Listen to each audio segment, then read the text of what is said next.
That's a lot of copper wire. Yeah.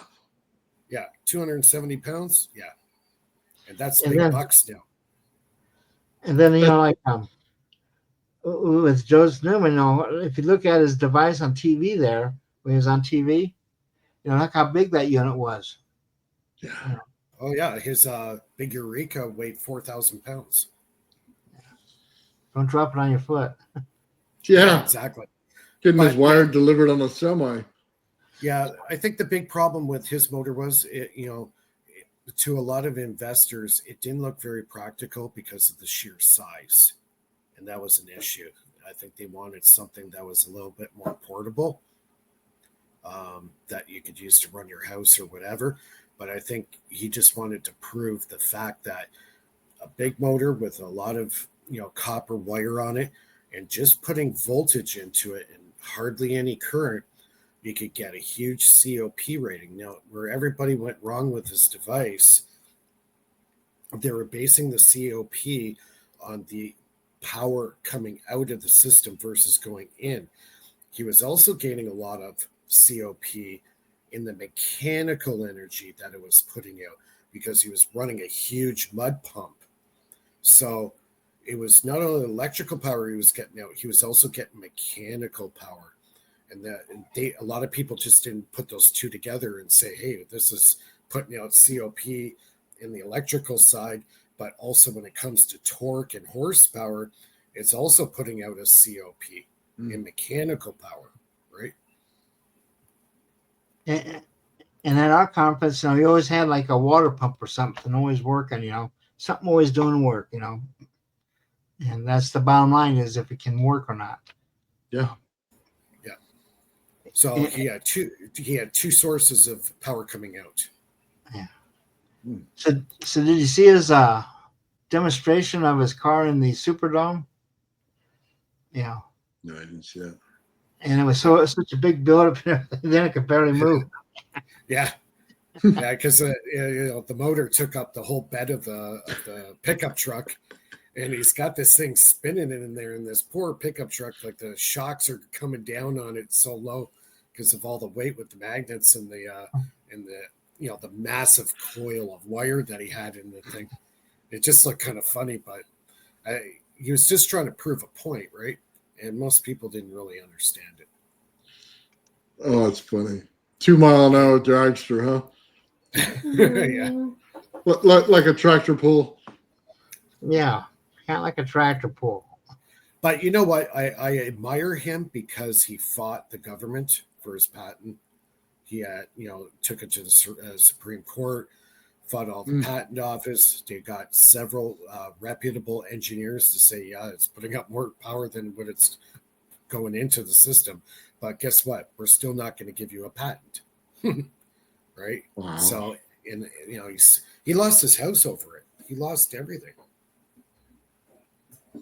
Kind of a sad story with him. And now I understand why he was so bitter in the end. But that's the story of all the inventors. All of us inventors, we're all struggling. That's right. Well, Elon. Well, you got, he was old school. He definitely had the old school mentality. Well, right. It's anyone from those times, like before 2012, basically, it was like they would rule that it's impossible when you applied your patent, thus, or they would then classify it and keep it. Either way, you're not allowed to talk about it publicly. And because they ruled that it was impossible, then it's a fraud. So then any business you do, they would then sue you and charge you with fraud. And that's how they would crush all of these inventors and steal their businesses and their homes on top of it. Mm-hmm. They created something that's called patent holding companies. That the government pays money to people that want patents, and then they hold their invention decades. Like if an inventor is paid for it, they cannot publicly use their patent because they were paid for it, but it's like dormant. It just sits there in a holding company and nobody could use it because it wouldn't work if they use that patent for money, so they just hold people's stuff. So it's called patent holding. Terrible. That only works for like 21 years, you know, and then it's released. The patents are only good Yeah. for like 21 years. Yeah, and Norman Wooten, he's a really cool engineer, and I replicated his MRA device, and that was seized too by the patent office in 1994. And he's also been on TeslaTech on your conference there. So I've been corresponding on and off with him for the last 5 years. So Well, I also did a magazine, you know. Really? Yeah, Extraordinary Science was with the Tesla Society, and then I did Extraordinary Science and Technology, you know, separate. And I also had Exotic Research Report, and I did an article on the MRI because I was working with Norm on that. I think his name was Joe McCain, if I remember right. yeah, And, yeah, I think you're right. Yeah, yeah, and he wrote an article for me for the magazine, you know. So I have all that stuff in storage, you know. That's one of the reasons I want to get into a bigger spot so I can get all this stuff out and start going through it, because I don't know if you ever heard of Andrea Puharich. He was one of the guys that went with Kasanovich to pick up Tesla's trunks when they were released, you know, by the alien property. And I have some manuscript from Yes. He was like either like a nephew of Tesla's or something, or he was like the younger guy that worked with Tesla, right? Like no, he was or a the relative. opposite. He was a the relative. government. I think it's Yeah, just he was a relative. he is a Yugoslavian friend, you know. The Kasanoviches and that. Kasanovich, I think they were the relatives. My mother's actually Yugoslavian, so Yeah. I know. Yeah.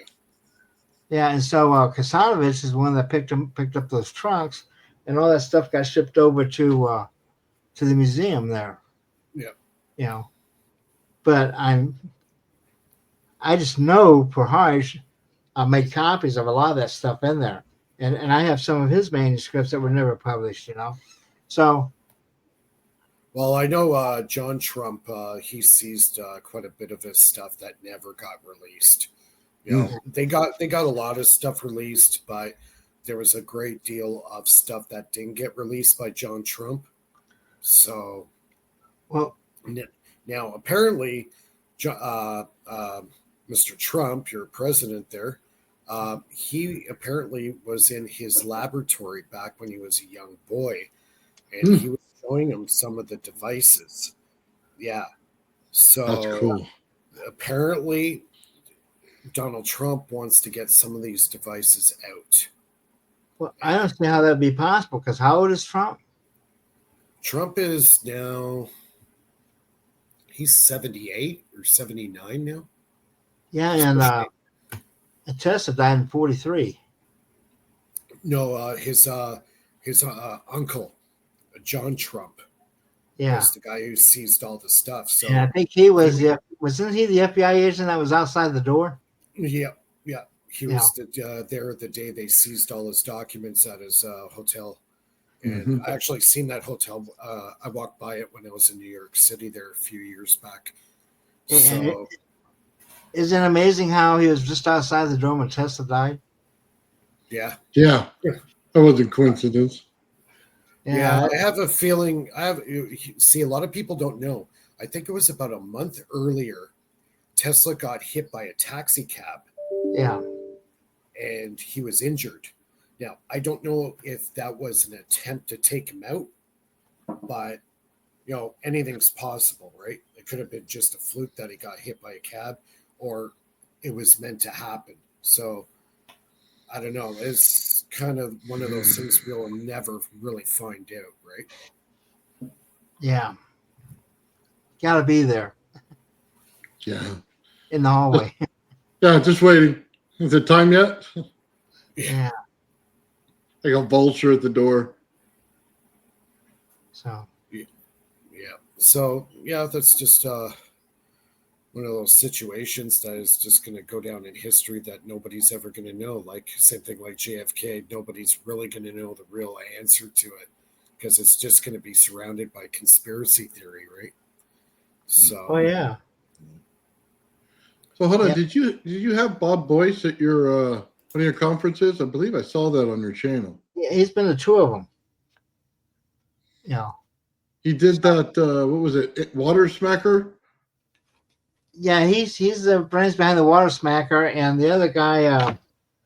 Oh, my brain! I'm having a brain fart, guys. Oh man, the Hydrogen Garage. You know, they build it, and they come to speak at my conferences occasionally.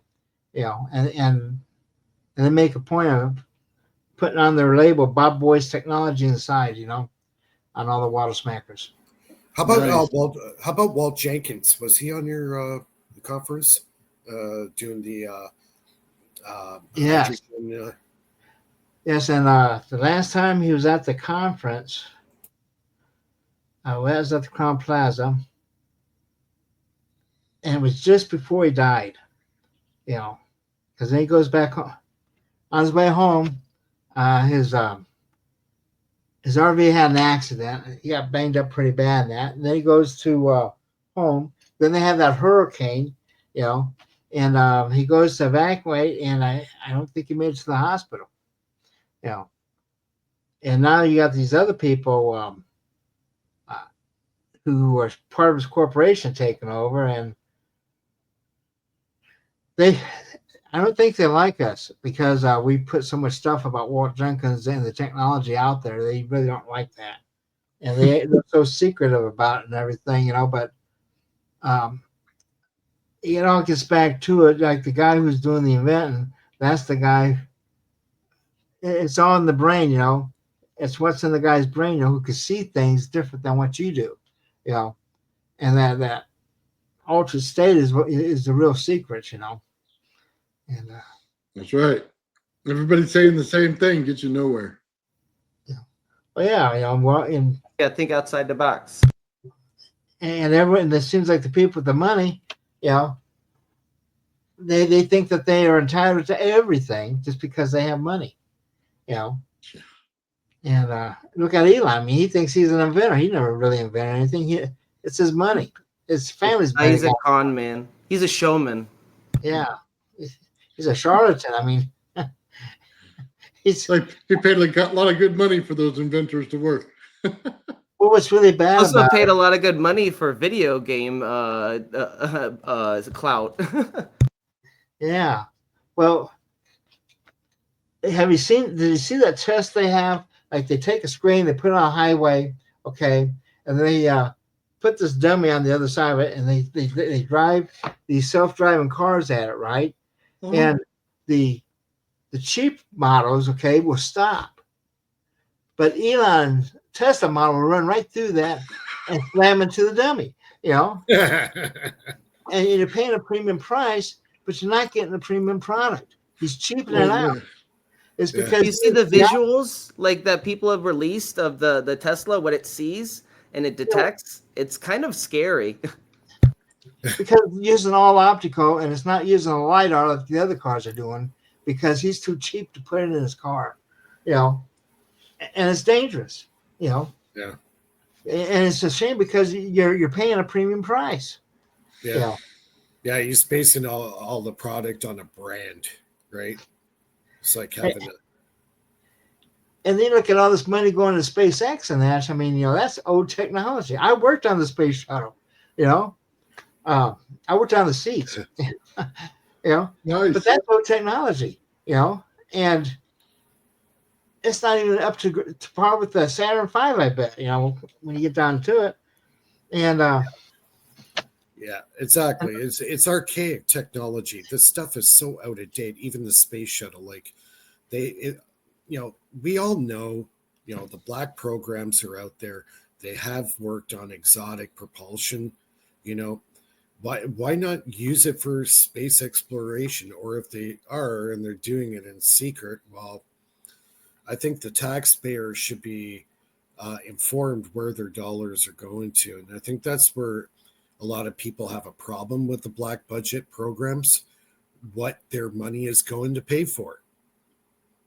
And as a taxpayer, you know, I'm not American, but as you guys are, I think you have every right to know where those tax dollars are going. Is it going for the space shuttle program, or is it going for space military operation? You guys should have the right to know where those tax dollars are being spent. Well, But I the think to government, a point though, you know, because like I worked on nuclear missiles. Okay, my last year in the Army, I was missile maintenance for the Pershing 1A, just as they're coming out with the Pershing 2. Okay, and our unit had some people down to White Sands to do the testing, but you don't want everyone to know what goes inside of a nuclear bomb, you know. No. And now we're going to be getting into a new world thing here, you know, because you're looking at the delivery systems. And if you look at Star Trek, well, the only movie that had it right is Stargate, where they took that nuclear device and they beamed it up into the aliens' ship. Mhm. You know? Yeah. So how do you defend against that? You You know? just don't. But I remember in 1984, when I was going to school, I was a senior at that time. A late senior because I went in the military for about 10 years. But anyway, the Air Force guys gave me a bunch of posters to hand out. And they were like, you know, the 21st century Air Force. And they had like what I believe is the Aurora, you know. And I'm handing these things out. And a couple of weeks later, they come to, remember those posters I gave you? What did you do with them? I said, well, I gave them out. He goes, oh, those are classified. And so I believe that was the Aurora. And I believe that they are using electrogravitics, you know, drives and everything. Oh, yeah. No doubt. No doubt. You know, And the reason that they pulled out of the shuttle is being part of a NASA, they had to share a lot of that technology. Okay. And by getting out of NASA, they can block that off.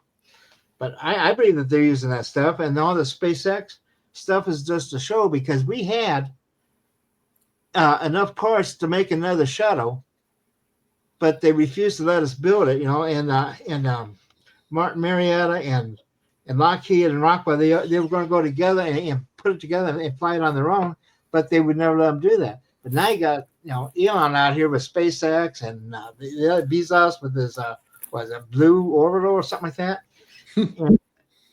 and so technology, you know, is just to keep us occupied, thinking we're really advancing, and that's, you know, that like the lasers, you know. In 1984, on one of the road trips that the Air Force took us on, was down in Albuquerque at Kirkland, and they had the airborne laser right there, and they just figured out how to focus that beam in an atmosphere, you know. And so that was in 1984, and I'm right there, you know, seeing this stuff. And they had this laser, they flipped the switch on, and it had this huge piece of metal there, you know, and it put a hole about, I don't know, 2 feet in diameter. Punch that thing in just a second. They just flip the switch, you see a blue light, and boom, you see all this metal just drop to the floor. You know, Nice. it's about 3 or 4 inches thick there, you know. It's just, wow, you know. And they're showing us this because they were trying to get us to recruit us as scientists in the Air Force. See, so they were showing us the like what was Dragon Speech now. They were doing in the back rooms of the Air Force Academy when I was going to school. You know, and this is all at the very beginning. You know, MS DOS was king at that time. You know. Oh, wow. Yeah, that's. Oh, well, that's a long time ago. Yeah, and one of my first jobs I worked on to do our program, and we were doing it all on the Fairchilds, ones and zeros. You just flip the switch, you know, 1 or 0. You know, so we put your program in, you know, flip them up, and you push the button, you flip them up. You know, and that's how you got your codes in there. I mean, and now these guys, you know, have all these super high level languages. You know, what you see is what you get. I mean, unbelievable. To this day, I still trust coding more than the what you see, what you get. On my website, on the .info, that's all straight HTML, hand coded, you know, by hand using an editor, you know, Nice. the old fashioned way. yeah, that's the way I started too. HTML. Yeah, I still do. And they changed it a little bit because I could see some things looking squirrely. I gotta go change my thing now because they changed the meaning of the code, you know. So The platform changes. Yeah, it's really cool. So as far as TeslaTech, you have a conference coming up soon, right? right, and our information is on our website, teslatech.info. And if you go there and you click on the big red panel there, uh, big red button there, it'll take you right to the program. If people send me an email, steve@teslatech.info, I can send them a copy of that Kipper plan that we had up there. Okay. Very nice. You know, I send them that PDF. And our conference runs about from Wednesday. On Wednesday for the workshop, we're gonna have build your own drones, you know, and we're gonna have kits there. And people who come to that workshop will be able to, if they buy the kit, it's gonna be a real cheap kit. He's just looking to recover material costs. But when you leave that workshop, you'll have your own drone you can take home and play with, you know, terrorize the neighbors with it, you know. Literally, you know. And that's going to be on Wednesday. And then Wednesday evening, we're going to have Elena Friedman. She was a lady that was on my show Sunday, and she talks a lot about HARP. And HARP almost got me killed, you know. That's when they attacked me with an electromagnetic wave. It took me 6 months to recover from, you know, and I know it was them.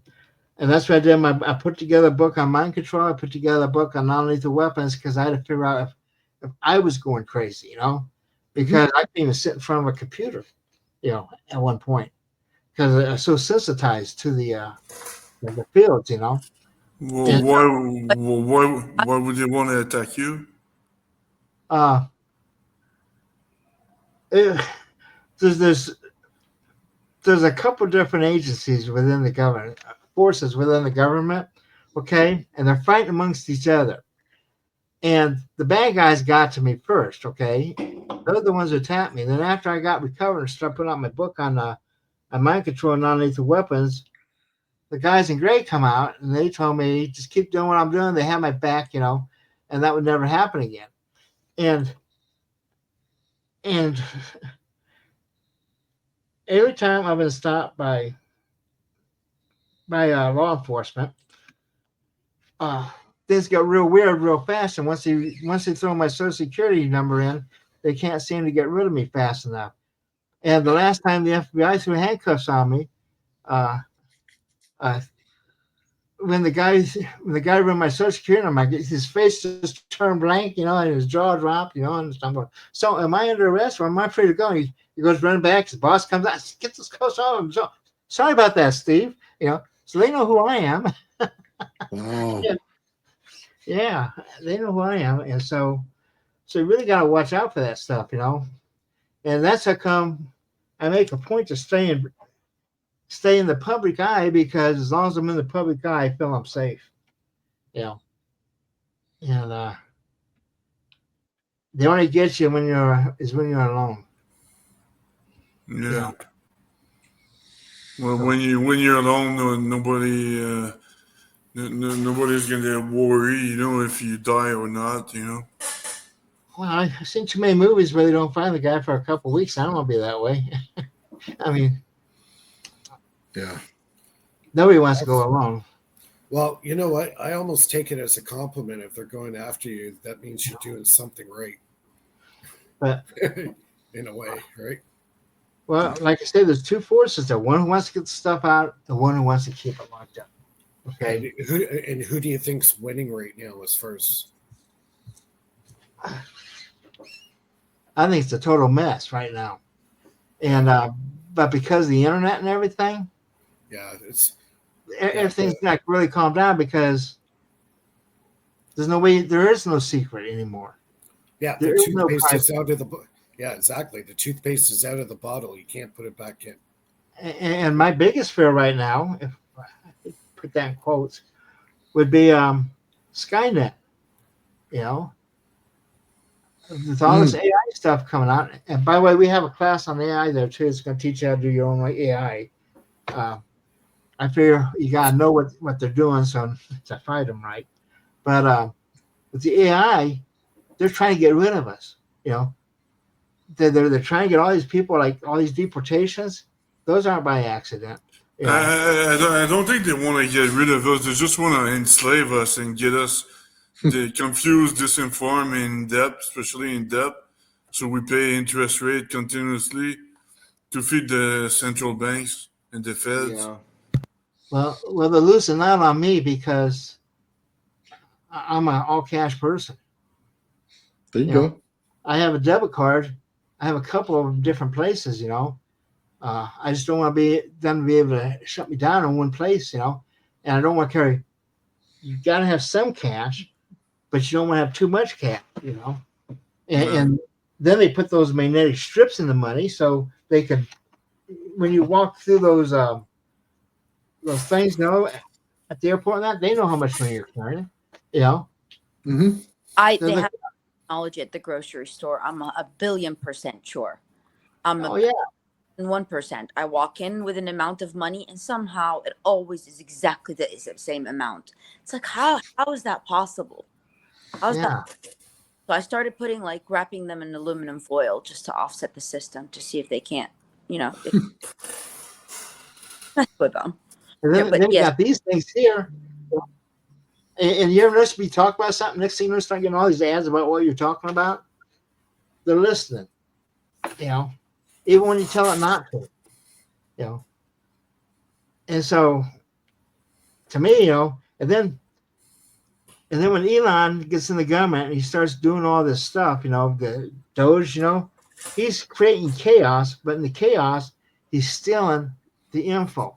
He's gotten everybody's info from the IRS and Social Security. He's trying to put all this stuff together so he can have like a master database on each and every person in the United States. Oh yeah, it gives them a step up in business. You know, if you know that your rival is, you know, like underwater when it comes to their loans and stuff like that, that's damaging. That's, you know, rigging the whole game. It's not even that. I mean, they could treat people. Know what they call that? They call that classic communism, aka China, and they're doing it here in Canada as well. No, it's industrial fascism is what it is. Yeah, I agree with that one. Industrial fascism, you know, communism kind of, well, I think people communism is a collective ideology that doesn't really play here. It's more authoritarianism, you know, dictators and that, you know. Yeah. Have to have total control on it. And with the cloning technology starting to come out with, you know, total surveillance. Total surveillance. Yeah. Well, Mr.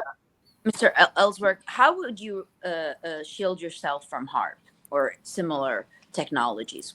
How could you, in your day-to-day, what do you do to protect yourself from these rays, frequencies, energies that are, you know, bombarding you, high energy fields?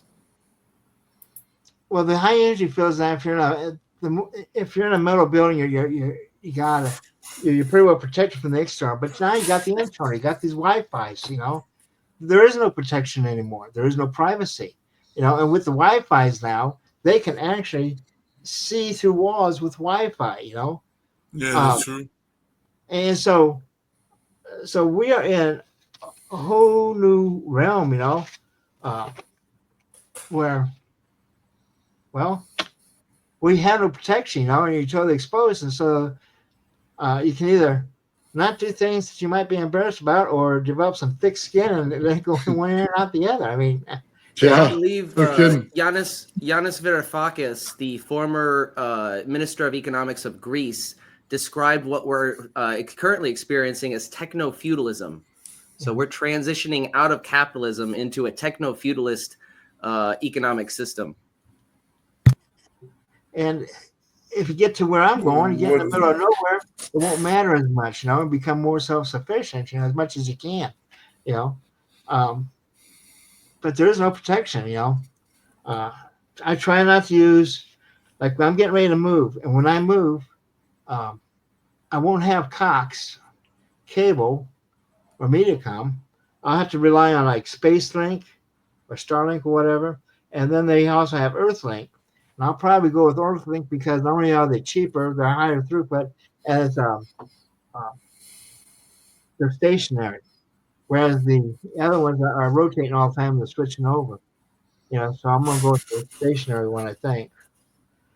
And, or just have a good Wi-Fi in there, or if they have DSL, and that's another thing. People don't understand DSL. They think it's slow, but when you look at the speeds of DSL, they're quite high. And on a cable, every time you add a person onto it, it slows it down a little bit.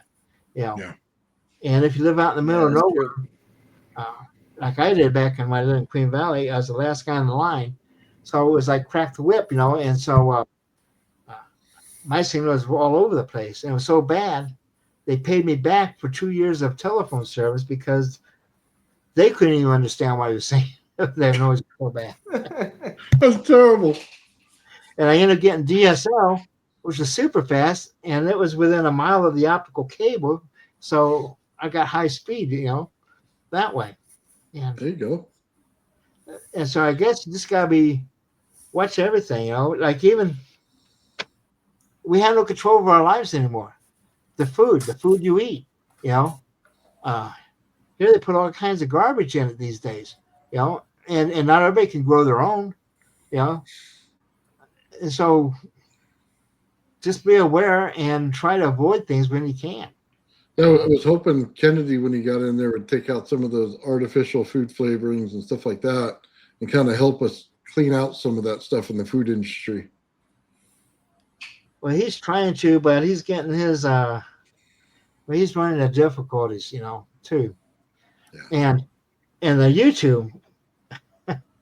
YouTube keeps pulling some of my videos. I have over about around 1,500 videos up there. A lot more from Global Sciences. They talk about vaccines and all these. Yeah.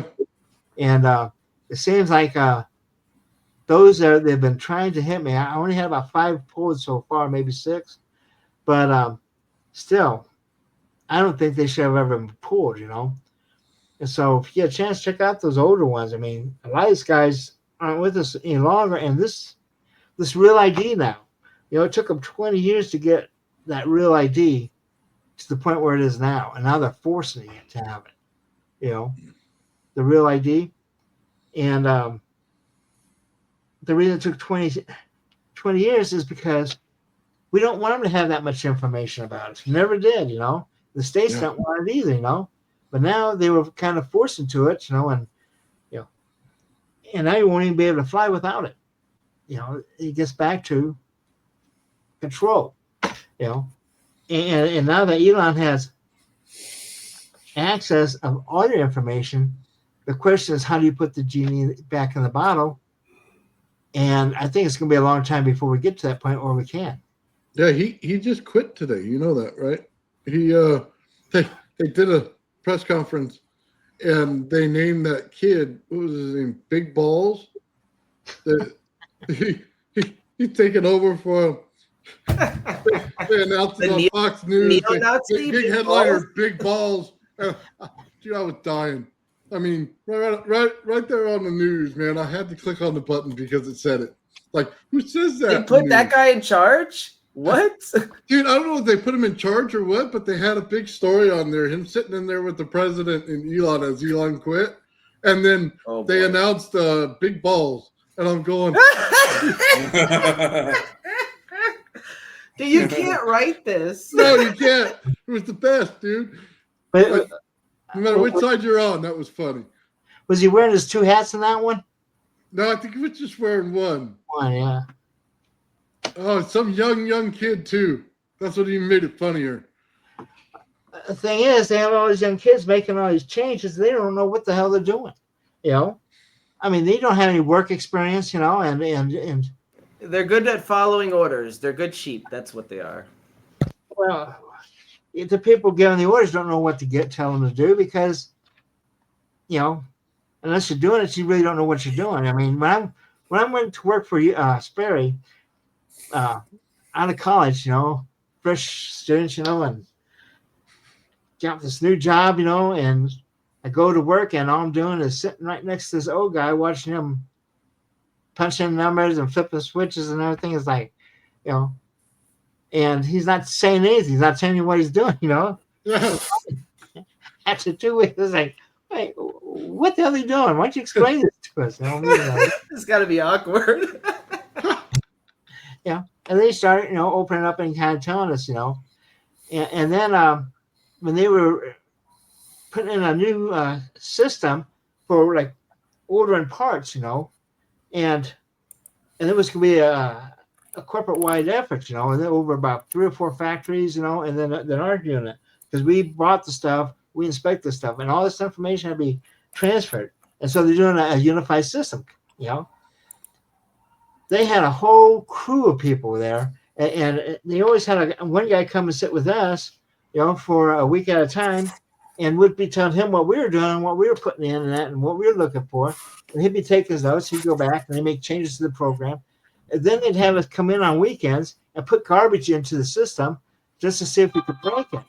And you don't see that happening here. So they're not even putting any kind of thought, no testing, no nothing, And so, I'm worried about my Social Security check because, the worst thing can happen to you is they put you as dead.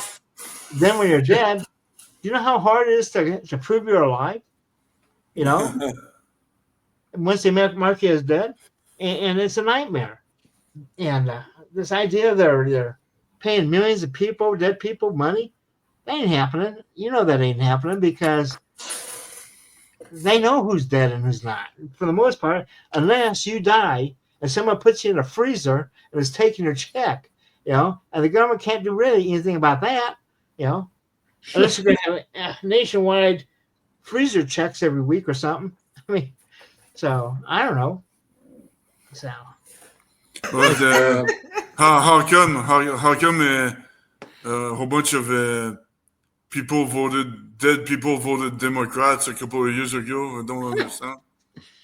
Well, I grew up south of Chicago, and they claim that 300 people jumped out of the graves and voted for John Kennedy. That's all misinformation.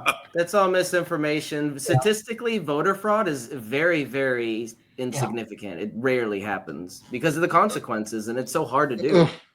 Except for all the people that got arrested and in court for it. It's about creating those people that don't exist to like for black budget funding. So if these people really, they created them out of thin air, they don't exist, but they somehow, for government money. Well, that money is called the black budget.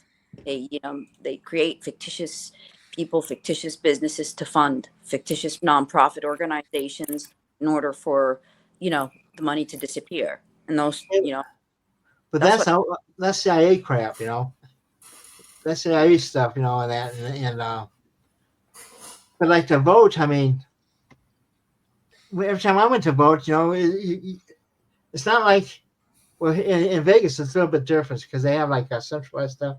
But even so, each ballot is local to you and your address, and the people across the street may or may not have, depending on which precinct they're in.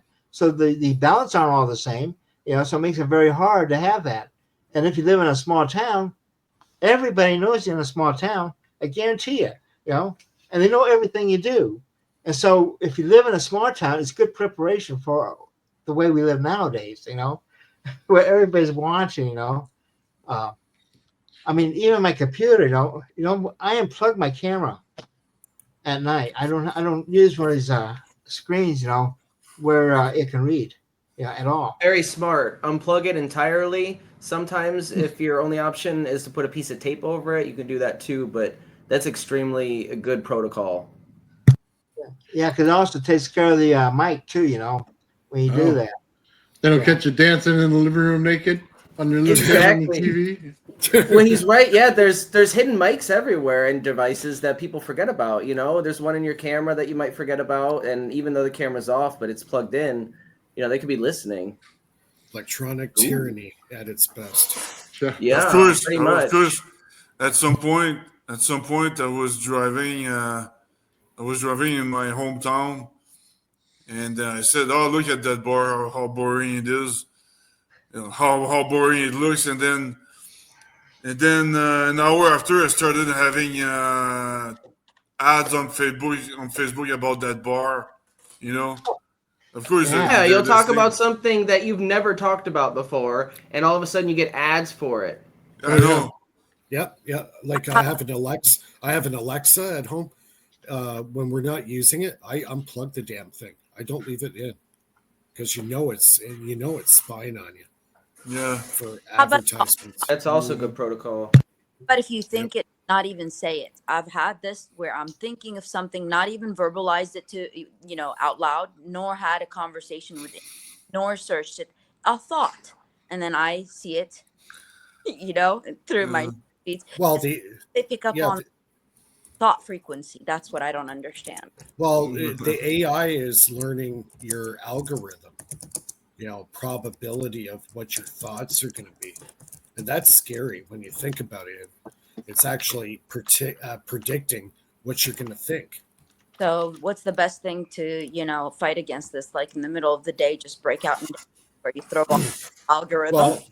Well, no, what you do is you take your cell phone and your laptop and you throw it in the ocean. The problem with that, though, like that's how I make my living is on the computer. But what they here Elon is, he wants these neural links to be going through, and that's the kind they push to get they get those FBI guys who would regulate that. They all got fired, and mutilating monkeys and stuff, trying to get the implants to work. I don't know. I'm all for augmentations if they're necessary. If you have like eyesight problems and you need augmented eyes, but that's a little extreme. I don't know if I'd do that. Well, if he could do it with a wire, okay, you can do it in other ways. You're starting to get into subtle energies in that, and they're getting better and better at reading that stuff. Yeah, I'm under the impression that you can do it without, the implant, though. Manipulate consciousness as a technology. That is, well, something to explore. But see, you can read electrical signals. I mean, you don't have to have a wire to it to be able to pick up what your brain is, and they're really trying to decode the brain in your thoughts. And I think a lot further than anyone thinks they are. Because you dump enough money into something, eventually you get some kind of answers, right? Yeah. Yeah, I'm gonna build a Faraday cage for my head. I'm gonna make a helmet and just like Faraday cage my entire head. just don't go under a giant Tesla coil like what's his name, that magician did, and spit out water and electrocute himself. David Blaine, he was doing that stunt under the Tesla coil with the Faraday cage. And then he spit out water, and it made a connection to the. And then zapped him. Yeah, but he's lucky he didn't stop his heart. Yeah, really. Very lucky. Yeah, just don't do me a favor. Don't use those tinfoil hats. Camouflage. Yeah, paint it or something. Don't make it look obvious. But I was thinking of putting tinfoil over my Blue Jays hat. I was gonna say we need to get Mike a nice cyberpunk one with some LEDs in it, some RGB lights. Yeah. Well, it's getting pretty bad though. I mean, well, the problem is I'm waiting for them to grow teeth. Because I heard about that technology a while ago. They were working on some kind of micro vibrational something where they would have a specific frequency they would put to the gum and it would stimulate growth. But I never heard anything after that. It was 12 years ago now.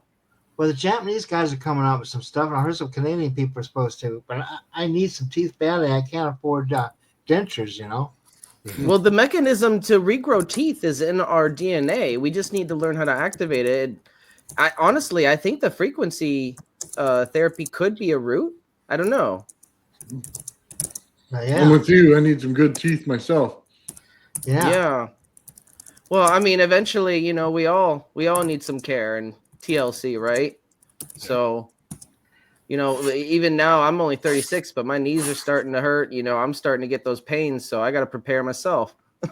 36. Wait till you get to 52. Like, oh, no kidding. I know. Huh?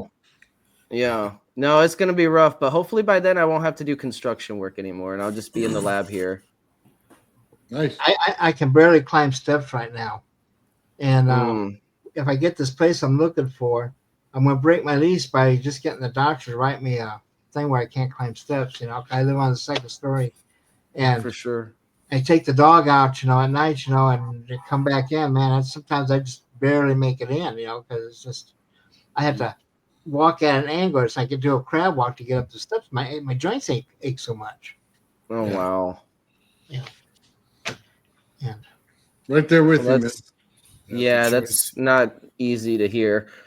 Yeah, well, we're all going to end up going one way or the other. We don't get out of here alive. That's gracefully, right? Yeah. I hope as quickly I don't see it coming. Yeah. Yeah. And well, I think a good thing is to stay active. My grandpa, he's 90, and he's, you know, the reason why he's so sharp at his age is, you know, he's been active doing things, you know, even if it's not like anything that's going to be somewhat productive, just keeping busy. Yeah. Apparently I heard today they came out with some study and they're saying that if you have strong legs, they say your chances of living a longer life goes up by like 30%. Yeah. That's interesting. I practice, but the other thing is, I practice Taekwondo since I'm a teenager and Muay Thai, so nice. it builds up your legs. And I did weightlifting for my legs too, but Phil doesn't skip leg day, huh? He does his squats. But most importantly, man, it gives you a boost in hockey, man. When you can, I was able to outburst anybody when I was playing hockey. No, you're right.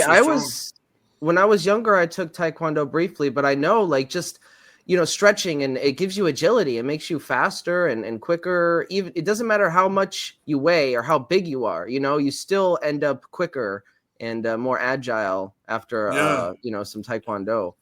If I had kids, I would teach them Taekwondo and followed by hockey and so on, but it's the roots. It's the roots. Yeah, I loved it. How do you, that's probably what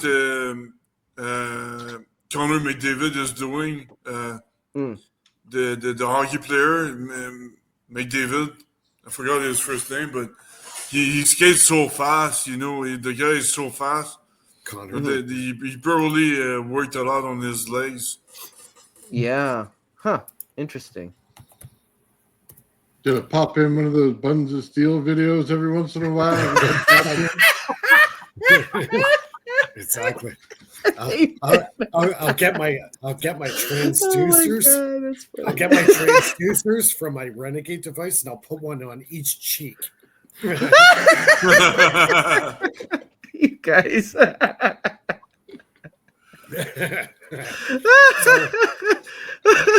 We call it electro twerking. It must be Friday night.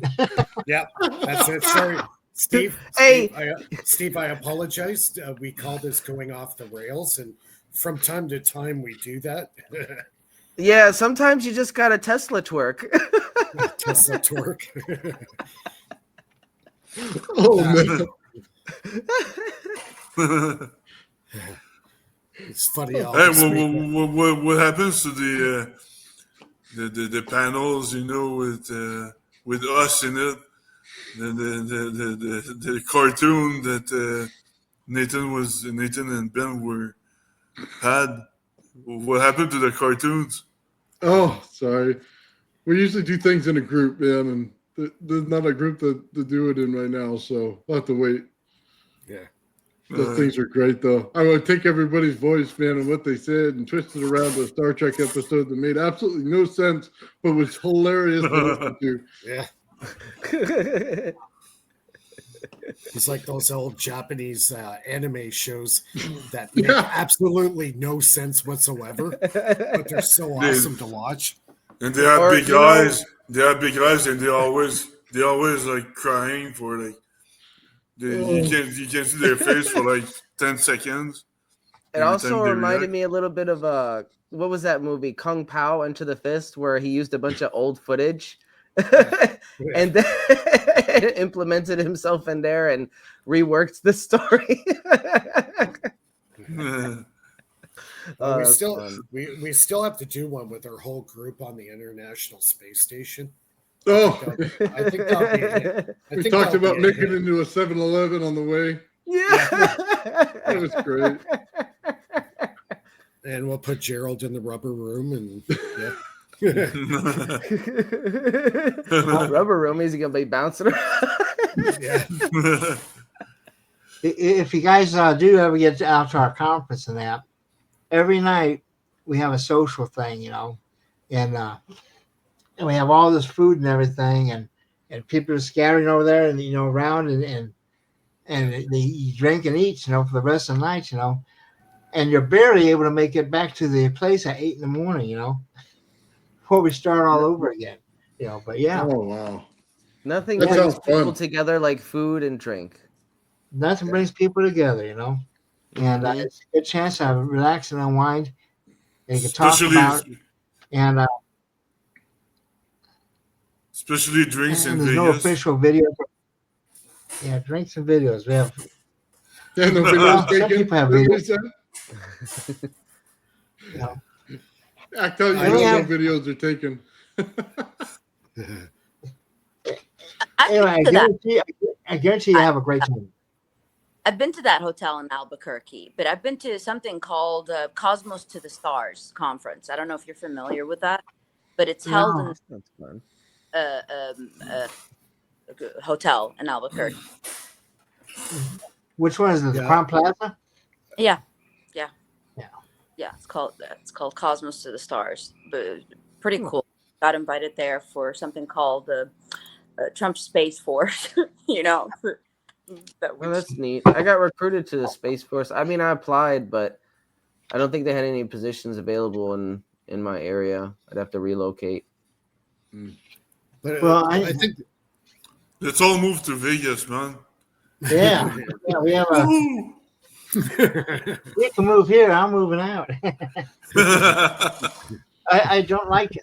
I really don't like cities, or towns. Unfortunately, where I live in is at the edge, and I'm 5 miles from the back gate of a Lake Mead, and it was kind of country there, but in the last 5 years, it's totally built up, and you have all this new construction there and everything.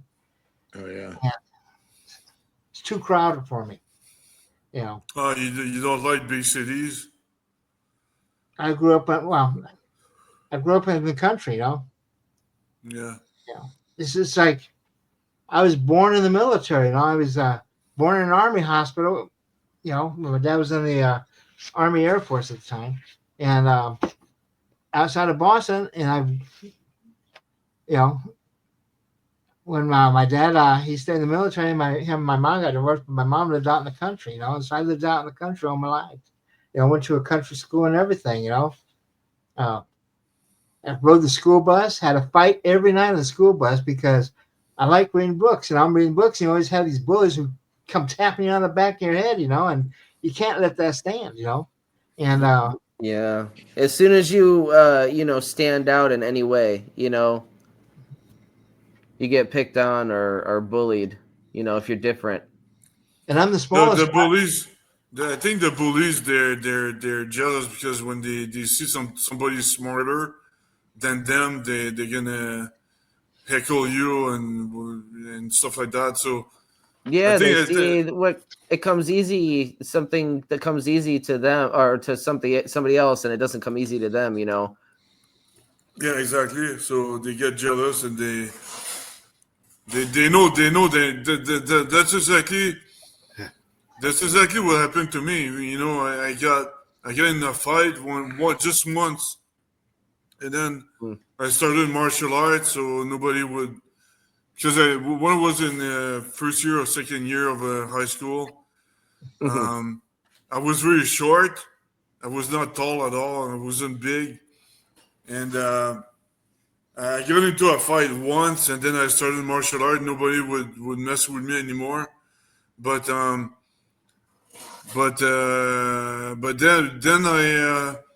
I looked back. What the hell happened to this guy that I got into a fight with? The guy had a stupid job, like he was a postman or something like that.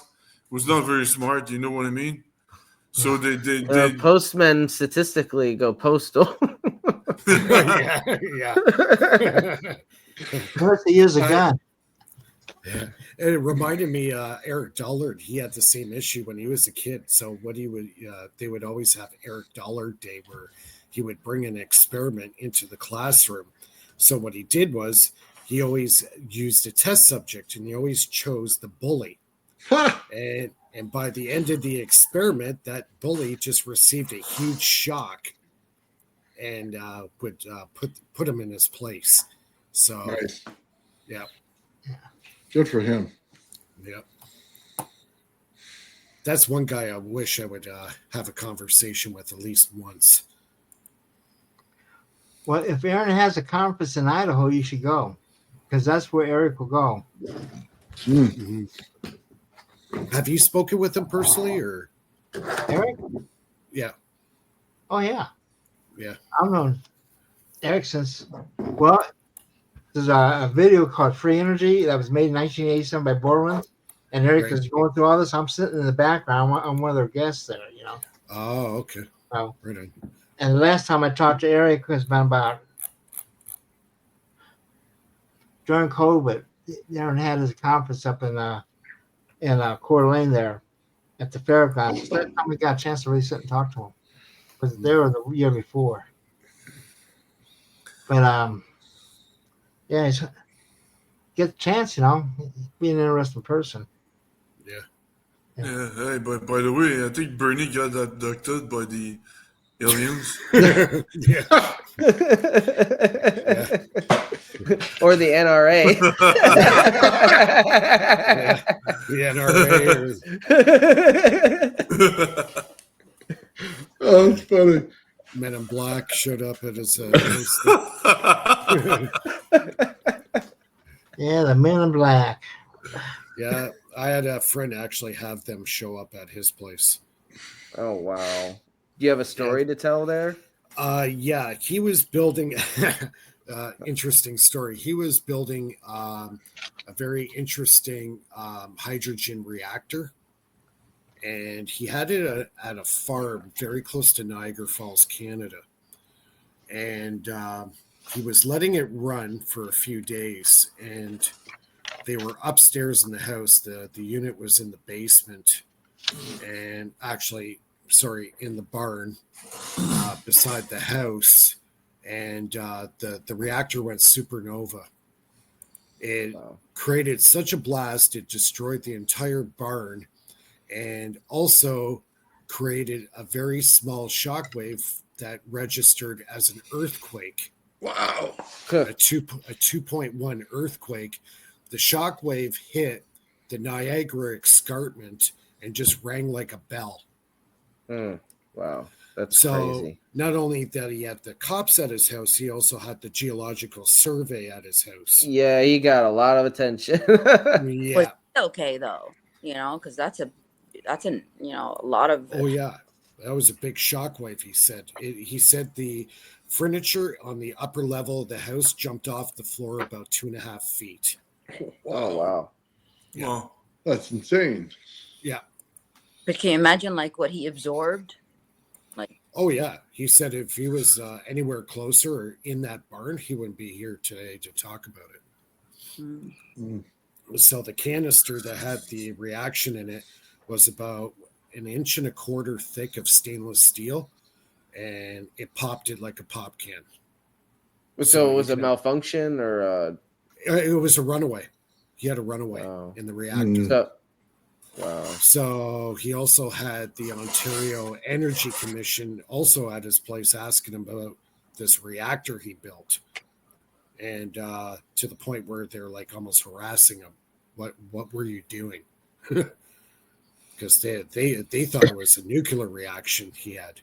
Well, he wasn't about to say actually it was a nuclear reaction, because if he did, then it would have made his situation a lot worse. Oh yeah. So he tried to downplay it as much as possible. So after that event happened, for the next couple of months, he had American Air Force jets buzzing his house on Canadian soil. Canadian soil. Wow. They were flying over his house. You said a month after, or that whole month? Yeah, pretty much after a month or a couple of months after the event. So they started showing up. Yeah, this all happened in Niagara Falls. Yeah. So the man in black knocked on his door? Yeah, he's a contractor, and he was doing a building down on the main strip, right in downtown Niagara Falls, and it was inside the hotel. And they got it on video of these three gentlemen with the black hats on, black suits, walking in through the front door. And they started talking to him, and he said his whole body went numb. He couldn't move. He couldn't speak. Nothing. And he would still to this day, he won't tell me what they said to him, but he says I was totally frozen. I couldn't move.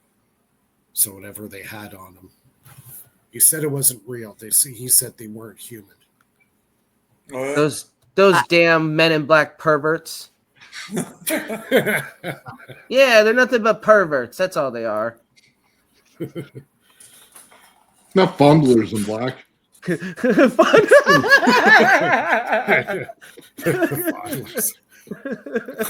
I could say the other one, but I'm not going to.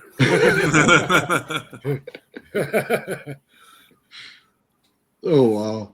But he actually showed me the video of the Men in Black coming through the door of the hotel that they were working on.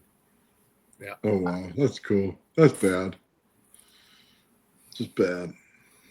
So that's a crazy story. So I mean, they come at you, so you can't do anything because he was already frozen. Well, they just wanted to give him a message. So they wanted to send them a message. Yeah. No, but if you start beating them up, then what happens legally? You know, if they're aliens, they can't charge you for assault.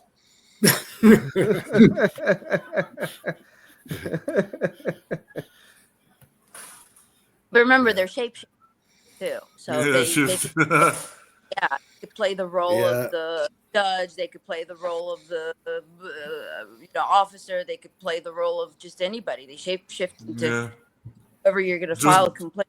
But they'll always smell funny. Just like Chang Tsung in Mortal Kombat, you know, you can morph into Goro. Oh, that's bad. You know you're popular when those guys show up, right? Yeah. Maybe we might get a free ride out of it. Yeah. Spacecraft. Yeah, exactly. Actually, I got another cool story. It had to do with the Men in Black. There was supposedly an alien ship crash. Well, not crashed, landed in a farmer's field, not too far from where I live, back in around I'm trying to think of the date. I think it was around 1988 or 1989 time frame. And apparently got on video. There was a video of it that actually broke and was on YouTube for a while. It's not there anymore. I can't find it. But anyways, a couple of friends that I knew back in those days, supposedly they had this weird encounter with the Men in Black right at the same time of that UFO landing. And they were blocking off roads trying to find where these guys were. And they were in a black SUV. Now, back in those days, there wasn't the best way he described it now is it said it looked like an Escalade, a black Escalade. But they didn't have an Escalade in 1988. Didn't exist. and they know their cars. Like my friends knew their cars, right? And when they see the vehicle, they didn't know what the heck it was. They didn't know. Yeah, they didn't have reference until now when Escalades exist, huh? Well, the other thing that was freaky too, when the thing was driving over the snow, it didn't make any tracks in the snow. So when it drove, there was no tracks in the snow, no tread marks, nothing, no impressions. Huh. So it was maybe anti-gravitic, and the tires are just for show. I don't know. Who knows what that means? Knows? Yeah, that's it. Yeah. So that, I got a few stories. But there, even crop circles too. About 30 minutes north of where I live, back in the 80s, early 90s, they were getting crop circles there too, in the farmers' fields, and it made the news. It made the CBC. And what's the goal of crop circles? It's why would the alien be doing that? What's the marking the best toilet? Marking the best toilet. No, they mark their territory like dogs. I have no idea. Just kidding. Like dogs. I know some guys that were researching it, and they say a lot of the stuff almost looks like circuit boards, circuitry and stuff. That's what I've heard.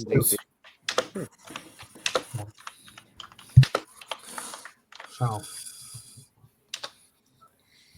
but I never really dove deep into that kind of stuff like crop circles and UFOs. I was into the UFO thing for a while, but since around the 2000s came up and I started making my HHO for the car and start getting into the free energy stuff, I just kind of made a right-hand turn into this stuff and kind of never looked back, right?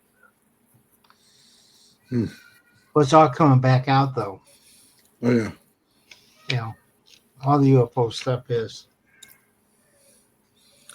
Yeah, for me, it's very easy to understand their technology. So there's nothing like mysterious, and the anti-gravity, gravity, it's, force fields, energy teleportation. It's very easy.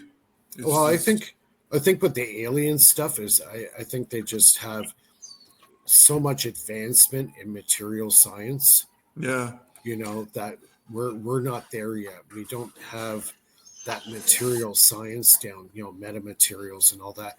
We're starting to do it, yes, but we're nowhere near where these guys are at, right? Yeah, metamaterials is not easy to replicate. No. That's what I'm trying to do with my simulator. And first, our mainstream equations are totally wrong for the nuclear level. Completely wrong. It's a mess. And do not wonder why there's no atomic simulation. Try to look it up. Try to find a atom simulator, and you're not gonna find a lot. There's just one at MIT, and it's very generic, but it's very vague. But you're not gonna find a lot of atomic simulator, and that's unfortunate because that's all we could predict. We could predict metamaterials and things like that without, mixed with AI, that would be very efficient.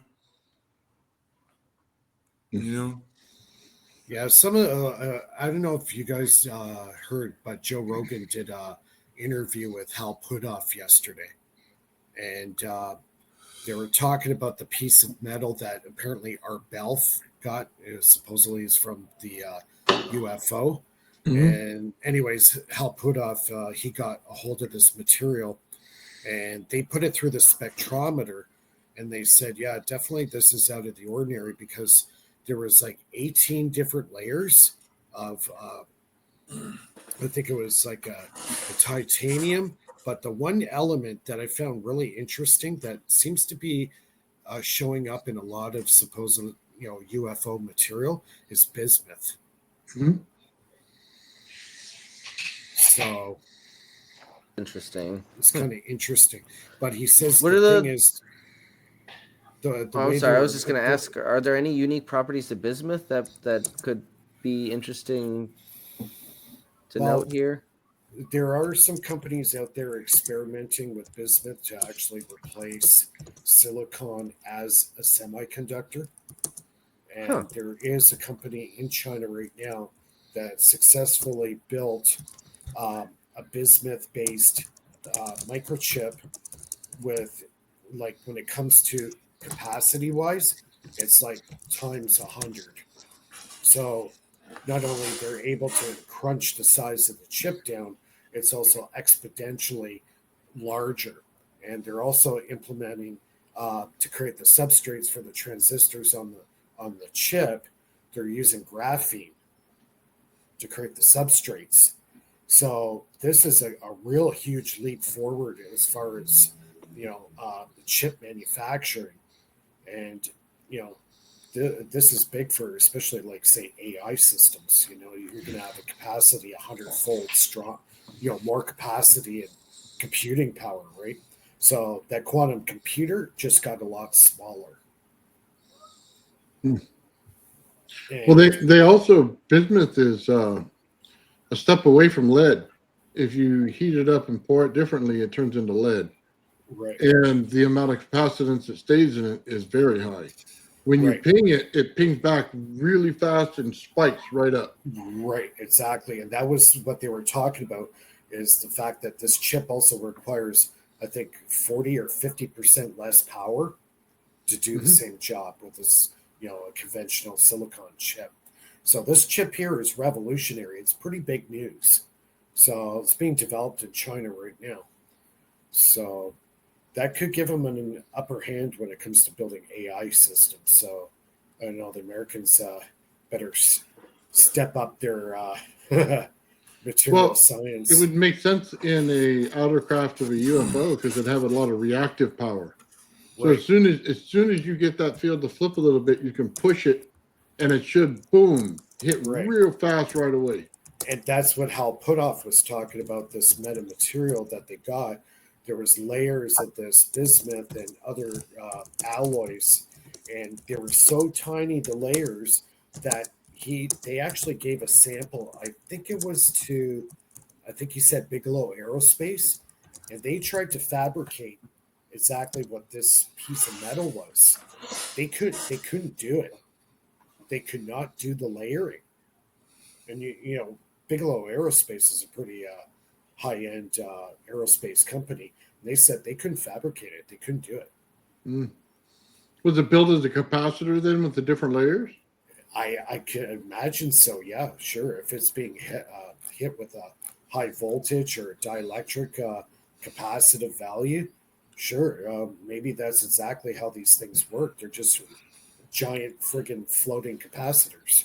Well, yeah, because you take an aluminum field, which has the eddy current, you take the bismuth field, which has a high reactance. Now make it into a capacitor would be perfect for the outside of a ship. Exactly. So that's why they're saying that this material could be very well the real deal. So, and even this is coming out of Hal Puthoff's mouth, right? So he had it thoroughly analyzed with the spectrometer, and Bigelow Aerospace couldn't fabricate it. They couldn't do it. It's too advanced. I wonder if the bismuth was melted on on each layer individually. I think it's all forming. I think honestly a lot of this UFO stuff I think is like grown, like a 3D printing, doing a nano layers. They said each layer was 1 to 2 nanometers, so that's really, really thin layers. Heat it up and see if it crystallizes between each layer of capacitance. Then you can make resonance chambers inside of it. That would really amplify it. Yeah, it would just hold all the energy you put into it. It would just hold it. Yeah, and then every time it goes into a new environment, it melt and redo itself. I have something really cool. You guys are talking about like shielding, right? in a way. Okay, so I got invited to NASA. I went there, and this company gave me this thing, okay? And it's called xraycurtains.com. It's a flexible panels of flame-resistant silicon impregnated with bismuth. This material can be wrapped around curved sections. Gourmets can be added to hang the material. But it's supposed to be an electron beam radiation shielding solution. And this is what NASA uses. Okay. Yeah, because it's like lead. Yeah. So, but this company is local. Is it local? Yeah, it's local. I can go there and say, hey, can we have a sample? Like, honestly, when it comes to like all the stuff that we're working on, either it's anti-gravity stuff or free energy devices, I think it's really boiling down to material science, especially like I've been working on my battery cells for, the last 2.5 years, 3 years. It's really boiling down to sheer material science. Mm-hmm. Whether, it doesn't matter what you're doing, free energy, anti-gravity, battery technology, anything of the sort, AI and quantum computers. Because you want to maximize the materials and which one is magnetic, which one conducts electricity better. Titanium is obviously a good solution for that, but it's pretty much expensive. So yeah, I know what you're saying. Yeah, I have some bismuth that I'm going to be experimenting with, and I also have gallium. So I've got both those elements to work with. I've been thinking about doing a couple of experiments in fabrication and using electrolysis type process to create nano layers. So if I can do that, that could be some game changing stuff for capacitors or batteries or whatever, right? Which one is gallium? What is the? It's gallium. You can actually it's a metal substance, and if you put it in your hand, it'll actually melt. It'll actually become liquid. Yeah, it starts becoming liquid at 30 Celsius. 30 Celsius, yeah. I will send you a link right now, Joe. I'm sorry, I meant to earlier. And sorry, I got a little bit heated in a debate over on the Alien Scientist channel with Ashton Forbes, and I have respect for the guy because he has come to the same conclusions of like all of our community of like the cold fusion, the plasma, and a lot of like Hutchinson's work, of Ken Shoulders, of Hal Putoffs, and like the big foundries of it. And then that compared to Bob Lazar, that is the official mainstream media narrative by the gatekeepers of Ross Coulthart, of Jeremy Cowbell, of Lou Elizondo, of all the ones that are actually in the mainstream media and that are actually fed and paid for by the government and given their information of it, compared to everyone else like in this community, especially for like every one of the inventors that have for 40 years been going to Steve's conferences, and that each one of them is a real deal, just like Nathan, just like Phil, just like Mike, just like Ben, that are developing and working on these over unity free energy anti-gravity systems that don't get any funding, that all get knocked down. And there's the reason why. And that, it's not that it's unattainium. It's not that you have to turn hydrogen into like 10 different things that cost millions of dollars before you can put it into your fuel tank. No, what makes sense is just taking water and zapping a little electricity to it, which costs nothing. And, that's the difference. And that it's Bob Lazar has two main things. One, it's unattainium for anything anti-gravity. And two, that I have a working hydrogen car. I'm one of the only guys that I had a rocket car, but now I'm driving around in my working hydrogen car. But I have to have my own mini particle accelerator in my backyard that I have to use in the process of making my hydrogen. like unfreaking unattainium, where it's like if you were real, you would know you just need a bucket of water that you zap with freaking electricity and boom into your fuel injector and it works. Why the F do you need to have a particle accelerator, then turn it into a solid hydride and then back into another chemical reaction to make it work? That is so effing retarded, it does not make sense. And when you understand that, you understand where the disinfo comes and how it works, and that it is very attainable, and that so many brilliant people have been working their lives on it and putting it forward. And Steve Elswick here has been organizing and helping them display it and connect and meet up in person for 40 years. And, it's great to bring all of you together with the real science and the real inventors. Picture in front of his Tesla coil and says, here. You know what I mean? I'm going to save your life. Here you go. We need like a Danny Mays. We need one of those guys. Oh. Hey, Ben, what's cracking in your bar tonight? Can you put on some music at least? Some soothing music? I can see what I got. And actually, give us an update what you're working on, Ben. Why should we all know and see? Let's see it. We're here. Let's do it. What's the updates? What have you been working on? Show us, good Ben. So right now we got the Bedini SG motor running. It's been running since last Wednesday, and it's been conditioning these batteries with negative electricity.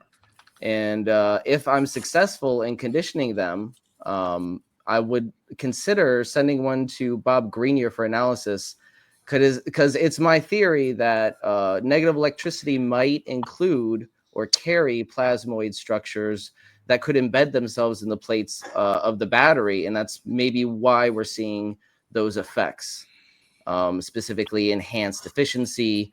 The batteries will be able to hold a charge over their standard capacity,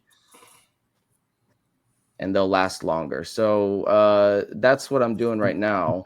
We also have the Lightning Thief system, which successfully recycles energy at a 4 times rate than the standard off-the-shelf component, like an inverter.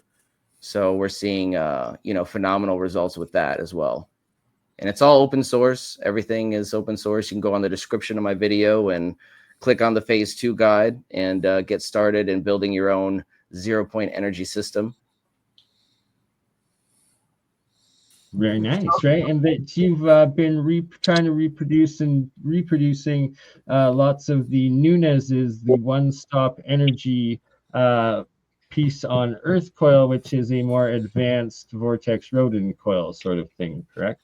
Yeah, the Abha variation, which is a variation of the rodent coil, but we're using the Dragon 7, the free public domain coil. It's not the same one they're using. The First Stop Energies had a different ratio that I'm going to be messing with soon. I'll be making different coil ratios and stuff like that, but we're using the Dragon 7 coil, which is the same pattern but different ratio of inner to outer diameter for the coil. And it seems to be working perfectly. We're every test that I've been able to replicate of the Nunez experiments, we're successful or exceeding what Nunez was able to demonstrate. I remember the 1 watt reduction he demonstrated by spinning the magnet. We were able to reduce our input by 30 watts, which is pretty significant. We're also utilizing the Joule Thief, the modified Joule Thief, in a way that I've never seen anybody do it with the pickup method. We're taking one coil, powering it with a Joule Thief, the Lightning Thief device, and then we take another coil, sit it on top or below the primary coil, and that coil is not hooked up to the battery, and that is able to, with being hooked up to its own Joule Thief circuit, pick up that extra energy and actually utilize it. And we fed that back into the battery. Working on that, because it's like I've been wanting to test that exact principle for so long, and you're actually doing it and advancing it, which is awesome. Yeah, and we've I tried to feed it back into the battery, And it did. It just without rectifying it, feeding it straight back into the battery, the output of the secondary coil, it seemed to reduce the drain of the battery. So it further increased the efficiency, like partially maybe closing the loop. Nice.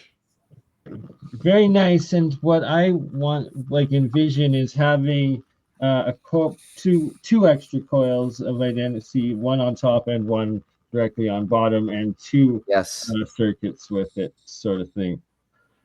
Yeah, exactly. And the ideal situation I would have is the middle coil, the primary coil, would be a nested coil as well. That would have a nested coil to pick up all, because if you think about it, the nested design is the ultimate design to pick up and maximize all of the energy that's wasted around the coil that's being output. So that, along with one on top and one on bottom, and you're capturing everything. Right? That's just awesome, and exactly why your research does deserve to be promoted and done, because it's you're doing it and you're getting the results, and it's exact freaking like ideas that I had come up with in my own mind, watching their technology and these coils develop over the last decade, but have been too busy doing my own electrolysis, the nanomaterials, and so much other, that it is awesome to see Ben at Beneficence TV working and developing the coil circuits, and especially a key part of electrical engineering free energy with any system is applying and utilizing the Joule thief circuit method within what you're doing, and that it gives you this extra ability of efficiency with the energy use. The transistor is key, along with selecting the right light source or whatever you're powering the device. That all it plays into the system. It has to be in complete balance. But eventually, we are going to boil the system down into a portable version. That's the Lightning Thief. I'm actually utilizing Nathan's prototype right now, which should be sent to him very soon. But this is basically what it's going to boil down to: is a small coil and a Lightning Thief device, and then you get, like a small $20 battery, 12 volt, 20 amp hour battery or whatnot. And that's what you have for, powering a 10 watt or 10 to 30 watt light for your camping trip. So if you go camping, you can power your light basically for the entire week. Then the next step is applying what Mr. Nathan Old Bills has been doing, and making a whole bunch of resonant coils that then pick up in the harmonic, and then can give you and power exponentially more lights with each coil wirelessly getting that same resonant energy from the original system, right? For sure. Yeah, Bernie's picking up what you're putting down, bro. And what's up, everybody? By the way, good evening. What's up, Joe? Joe. Hey, Joe.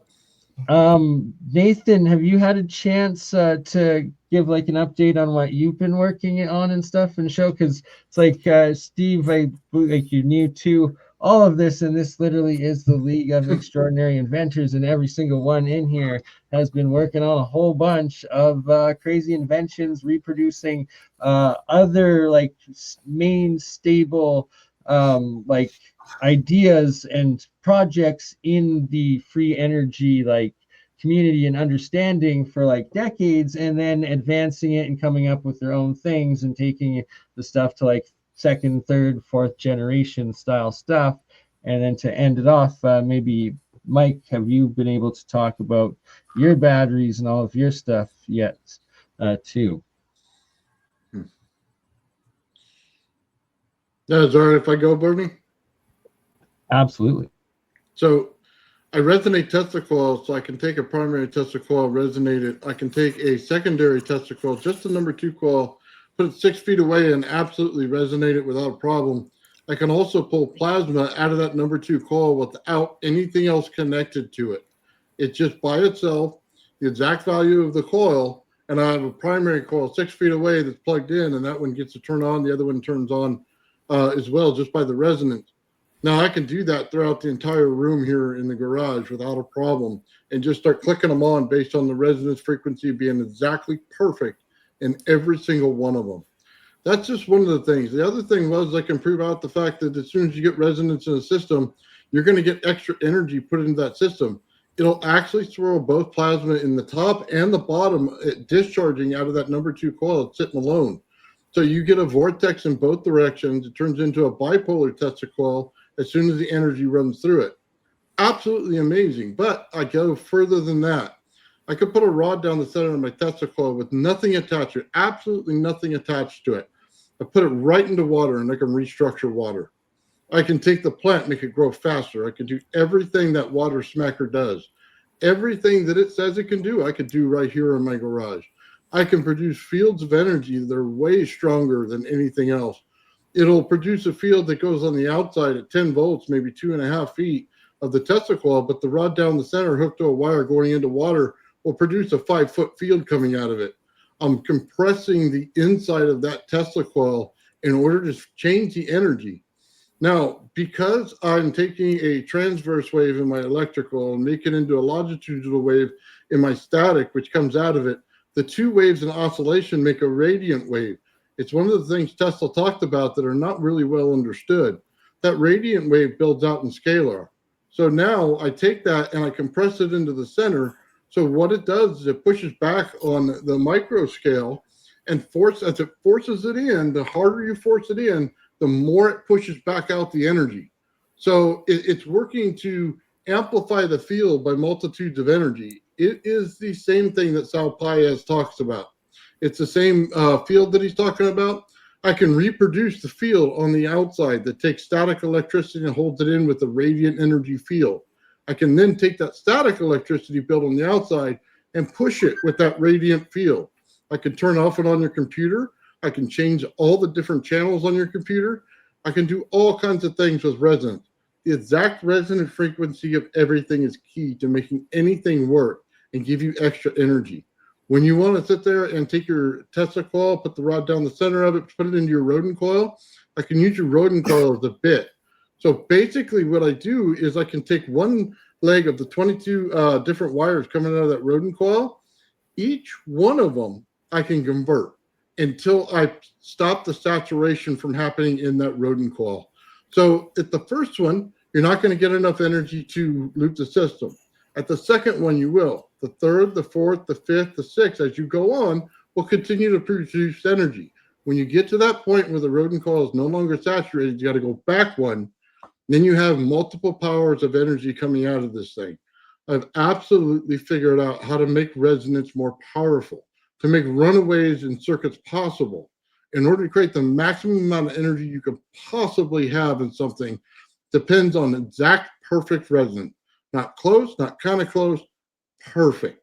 I could get it running from one coil to just a number 2 coil. That number 2 coil will transmit to another number 2 coil. It's not attached to anything. Then another one that's not attached to anything. And we can continue to go from 1 to 1 to 1 to 1 all day long. Out the door, around the corner, and up the street, man. We can make all of the energy you want to happen.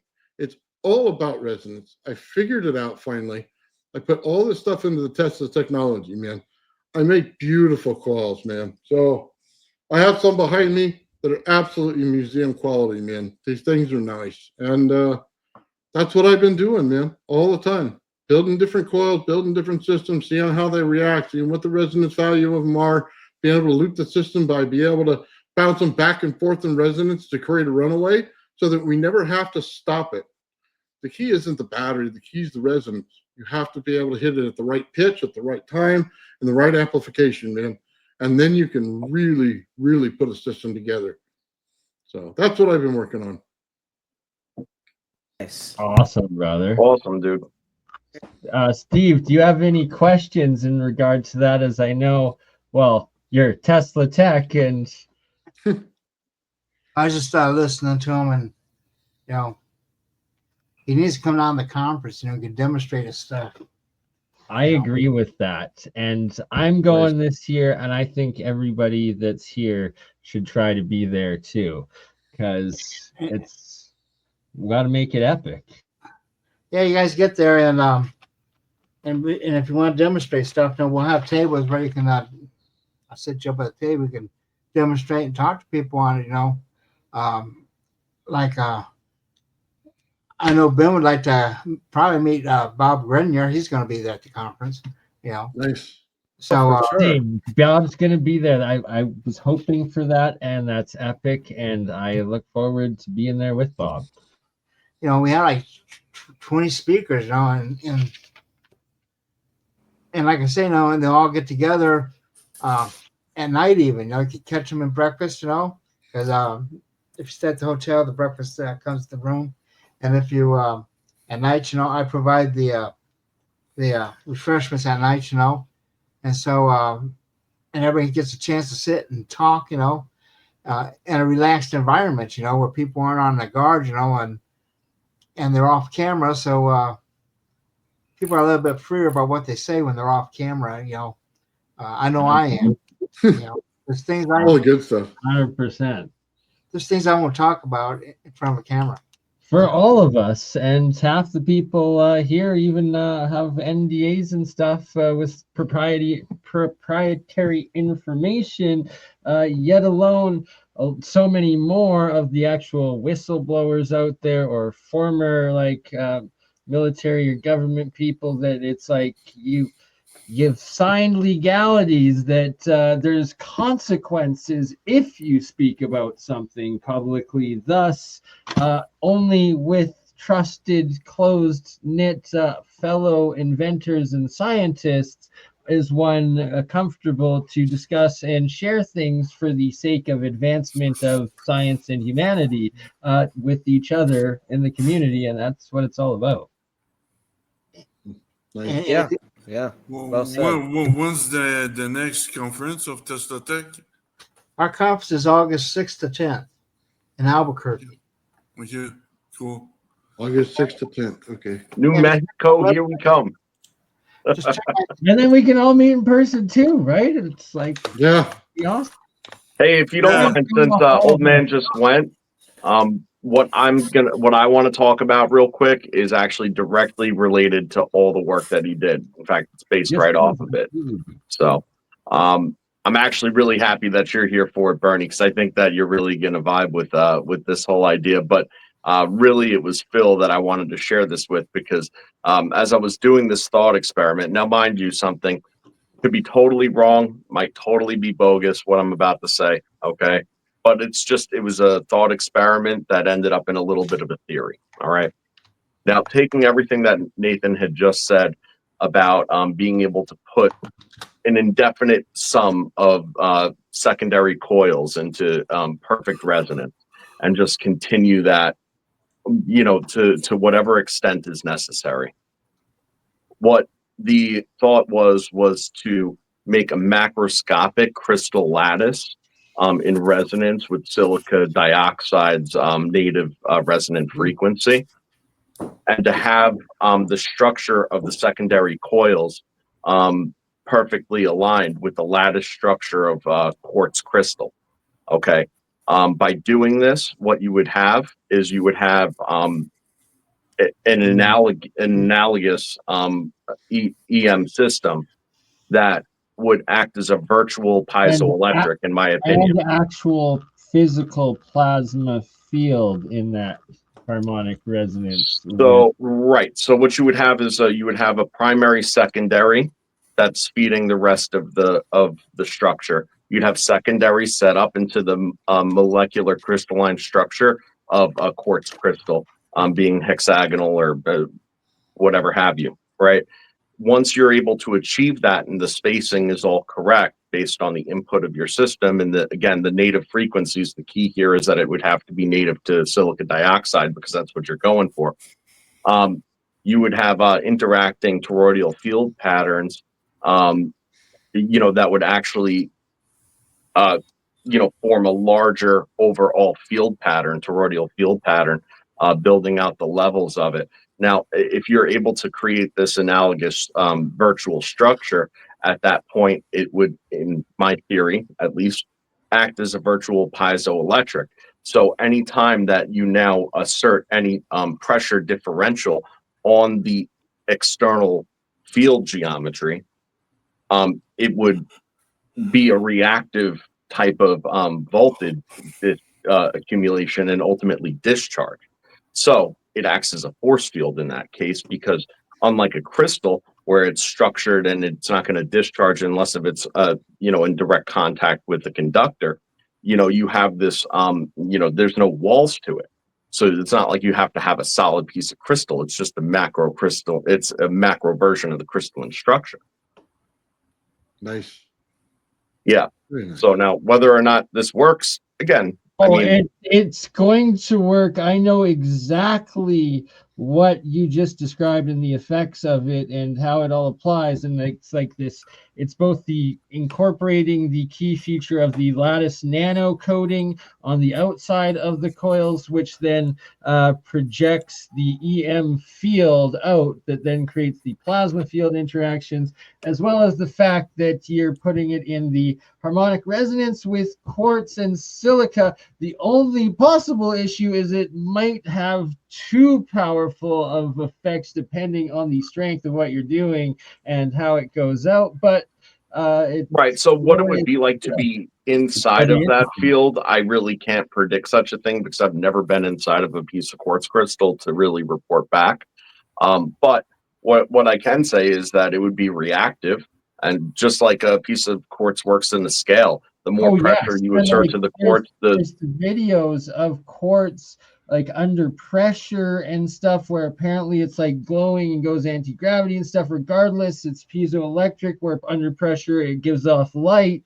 That then putting that quartz in the active harmonic resonance of that, like that's wild. That might right. All the secondaries are just mimicking it at a huge scale. And because they would, grow in capacitance and be reactive in the sense that the more pressure you apply, the higher your discharge. You don't need large amounts of energy in to get huge amounts of energy out.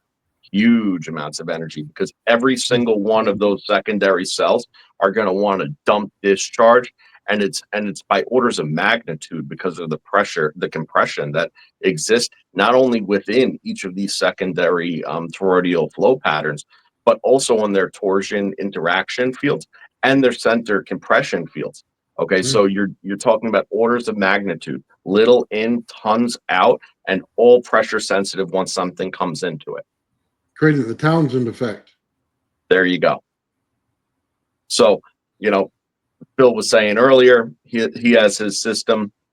It works, it's, but in order to scale it up, you need huge and, forgive me, I'm not trying to be offensive, almost impractical amounts of energy in order for it to be any somewhat effective. But not this. And that's why I wanted to come on and discuss it. I fully understand that. That's actually genius. And what the last parts that you added in there with it, like that deserves a whole episode on itself in unpacking it all, explaining it, and the relevance of it. Yeah. Awesome, we got that down. I'm sorry. And mind you something, and just to interject real quick, mind you something. This is only on a thought experiment with quartz. But realistically, you can try to replicate any sort of molecular structure the same exact way by throwing each coil into a different realm of resonance with each other. Yes. That would be analogous with the elemental. That off. That exact principle and method is exactly what Keshi teaches with his Magrav coils, and that you do the nano coating, but then also, and I've proven this and shown it, and it's key part of this electrolysis, electrochemistry, alchemy, is as soon as you put your own genetic material, like whether it's blood or hair or skin, into the electrolysis on the cathode side, instantly attaching to the atomic hydrogen that's coming up off of the reaction is a new white flake that is he says your amino acid, it's like, I don't know if it's the RNA or whatever, but it's like your identity, your bio nano field resonant cell structure that you then take that and also coat your coils in it, and thus you're projecting your own resonant bio field out of your coils. That actually makes sense too. It's similar, not the same, but very circumstantially similar. Absolutely. Aspects of it. Yeah. I mean, if you ask me, it's all the same. So. Bernie, I got my power cell here running. Perfect. Yes. So to finish this off, we're getting a live demo of Mike with Faraday Research, the lead of League of Extraordinary Inventors, and then we'll get Steve to pull up your screen again and share how people can buy tickets for TeslaTech, the event. And then I'm sadly, I have to run. You guys can keep going by all means, but I've got another stream I have to do immediately hereafter with Mike at Alien Carvings. He's the one with the parts out of Mexico that that's a whole other freaking rabbit hole. Now, Mr. Mike, thank you, sir. Yeah, thanks, Bernie. Yeah, so just a little demonstration model. The cell's been running about over a month now. I've been working on this probably for about 2.5 years on the materials that go into the cell. I can kind of show you a little bit how the cell looks. I'm just taking off, and it works on the piezoelectric effect. So each of them are graphite plates. This is a high-grade graphite. They use this actually in nuclear power plants, and my partner, we actually have a contact where we're able to actually get this high-grade graphite. So, yeah, that's pretty much it. It's a very simple device. Fabrication, well, that's kind of what's under the NDA right now. But the second I put the thing on, you can see it doesn't have to charge up or anything. It just goes as soon as I complete the circuit. So we do believe that there is a quantum tunneling effect happening here. It's a matter of choosing the right sacrificial cathode and make that last. And that's the key. So the way I've got it right now, these cells here should, in theory, last for about 10 years. My hopes are to get it up to about 20 years life. So still work in progress. Like I said before we went on tonight, I need a proper lab to do proper fabrication. Also, it's got to be a clean environment too, right? So yeah, I'm just trying to make a battery that you don't have to charge.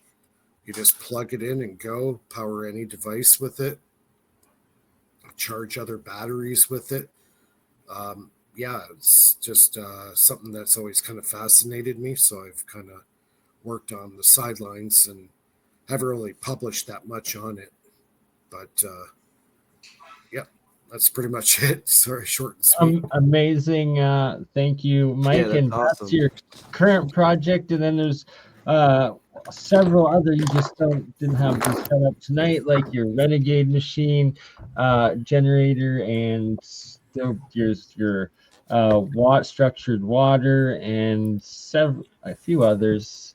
A whole bunch on your channel, and everybody should go subscribe to Faraday Research, as well as Old Man Builds, as well as Benefice TV, and of course TeslaTech, not to forget Finite Theory Phil, and myself, my own Crypto Alchemist, if you don't mind.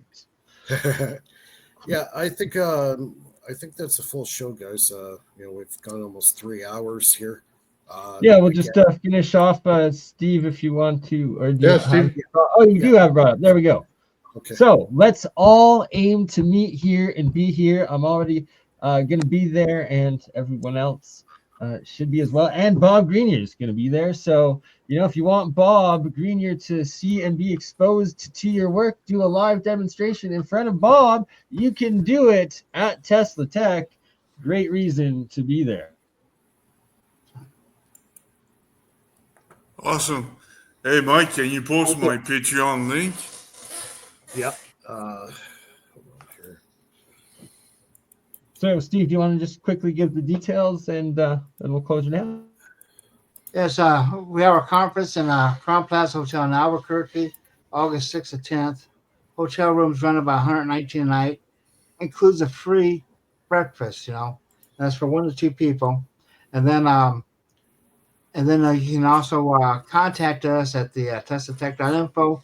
If you go to the TeslaTech.info, I believe you can order or write to me at steve@TeslaTech.info if you want a copy of the Kipper plans, which we talked about earlier.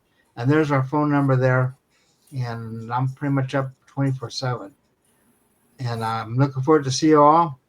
And if you guys need a table for displaying that, I can make that happen. That's amazing. And shout out to Lulu and Joe.